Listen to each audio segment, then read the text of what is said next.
Comment présenter un document? Voyons d'abord comment apparaissent ces documents dans le manuel. Voici une page de manuel. On y voit 3 documents. Ici, ici et ici. Chaque manuel a sa manière de représenter les documents. Il y a un numéro, un nom, une description, qui sont différents en fonction du manuel. Par contre, on retrouve les mêmes éléments, ici la date et le lieu de conservation.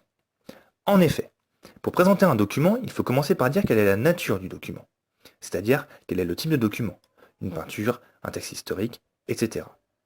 Ici, c'est un texte historique. Ensuite, il faut dire qui est l'auteur du document.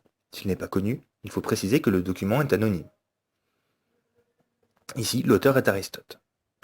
Puis, il faut indiquer la source du document, c'est-à-dire où l'on peut voir ce document. C'est par exemple le titre du livre d'où est extrait le texte, ou bien le musée dans lequel est conservée l'œuvre. Ici, la source est le livre politique. Il faut aussi indiquer la date du document et éventuellement expliquer le contexte historique. Ici, la date du document est le IVe siècle avant Jésus-Christ. Enfin, il faut préciser quelle est l'idée générale du document, c'est-à-dire de quoi il parle. Ici, ce texte nous montre comment les esclaves étaient vus par les Athéniens. Une fois que tu as repéré toutes les informations, il faut rédiger une phrase qui présente le document. Ce document est un texte historique, extrait du livre d'Aristote Politique, écrit au IVe siècle avant Jésus-Christ, dans lequel il montre quelle est la vision des esclaves chez les Athéniens. Petite astuce.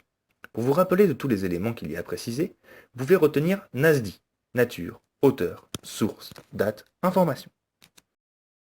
Created using Powtoon.